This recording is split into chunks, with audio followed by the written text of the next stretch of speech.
Super nice having you back here. Really excited to talk about this comment from Angela. And Angela, just as I saw this comment come in from you, I was actually sitting in my office where I work, and I was like thinking about what can I talk about this channel. I didn't really have any good topic for today. I felt. I mean, I have like a list of things, but there wasn't really anything that felt really inspired to talk about until I saw this comment. So I'm really thankful for that. And by the way, comments, questions are much better than kind of me picking random topics. I mean, I love doing both, but I encourage everyone to leave comments and email me because that's super helpful.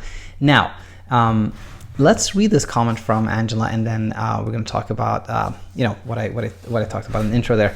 So 4 hours ago, Angela wrote the following. And by the way, this is a comment to episode 196, where I talk about some insights from Pexi Lopez, who is featured in many episodes, but one that's called The Pexi Beats 13 Years of Insomnia.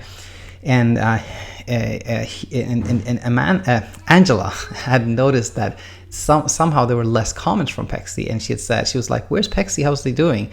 And I said that he's actually doing fine.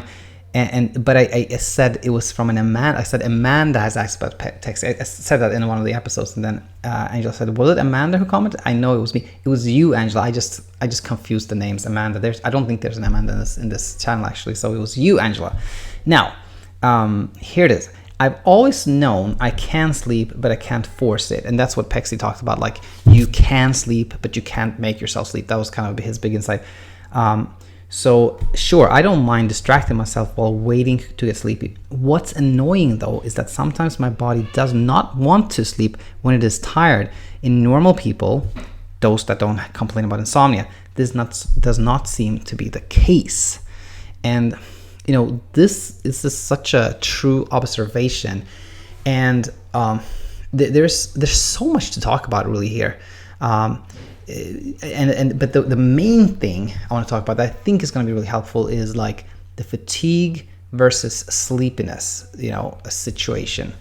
And before that, I want to kind of mention at least one other explanation, or one other thought is like a lot of people in insomnia have this like a classic type of something that's kind of similar to what you talk about. That's very classic. Is somebody saying, "I'm really tired, but as soon as my head hits the pillow, I feel alert." That is a kind of conditioning that, when you have had insomnia, trouble sleeping for a long time, your bed, your bedroom, your pillow even is kind of associated with not sleeping. And then as soon as your head hits the pillow, that conditioning kicks in. So that's a scenario that I don't think that's what you're talking about here, Angela, but that I think that's still very important to mention that one. And by the way, if that is happening, like what you should be doing is like stimulus control, it's called.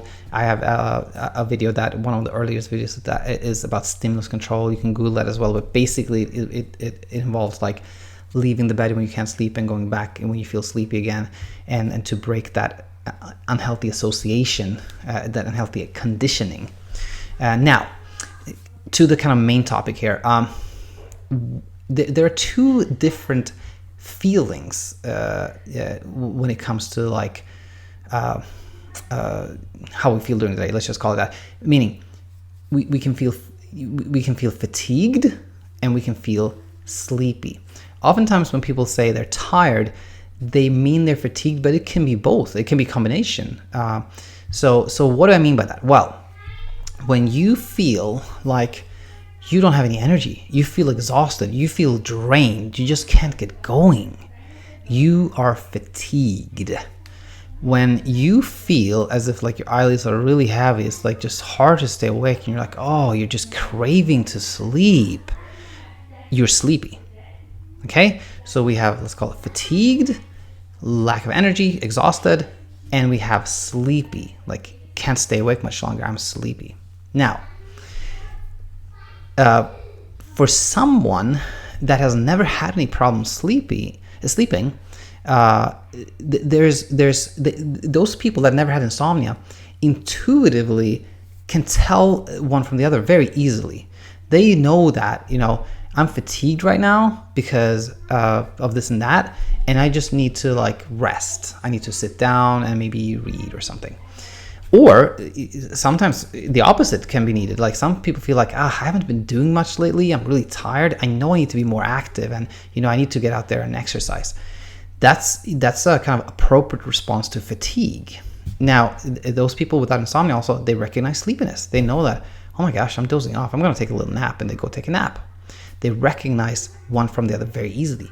But what happens a lot of times is that with insomnia, with trouble sleeping, these two states, the fatigue and the sleepiness, get really mixed up. And it happens for various reasons. One is that a lot of people with insomnia have like these erratic sleep patterns. So the normal like circadian rhythm, whereby you wake up and feel pretty okay, and then you may feel a little sleepy towards the afternoon, but you can get through it, and then you feel pretty alert.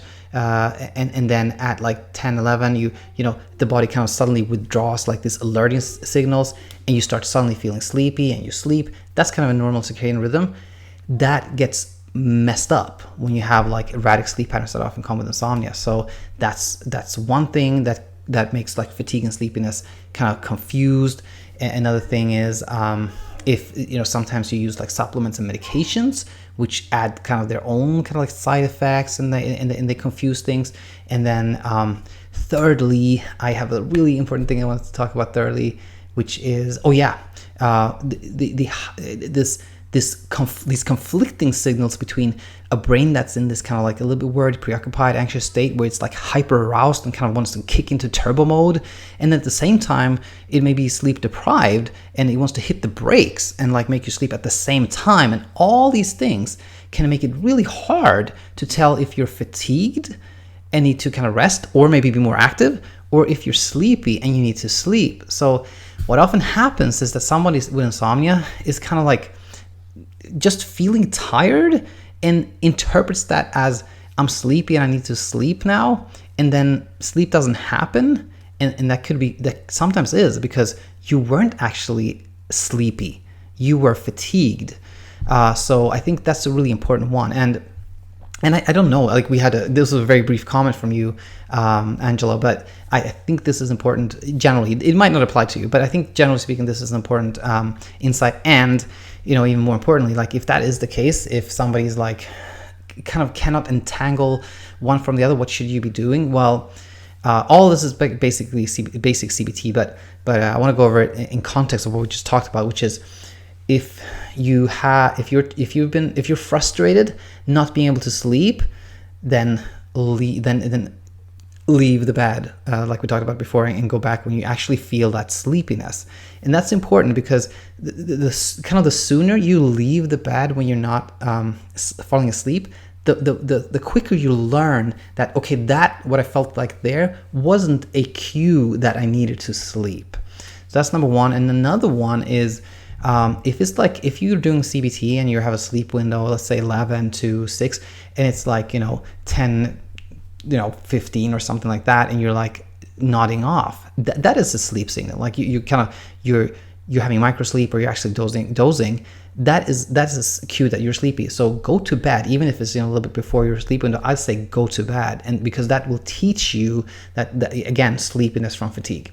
So we'll wrap up there. Hope this is helpful. Super thankful for your comment, Angela, and everybody else. Please leave comments. Please email me. That's really helpful. And my email is daniel@insomniainsight.co. And I'll be back here with much more tomorrow. See you then. Bye-bye.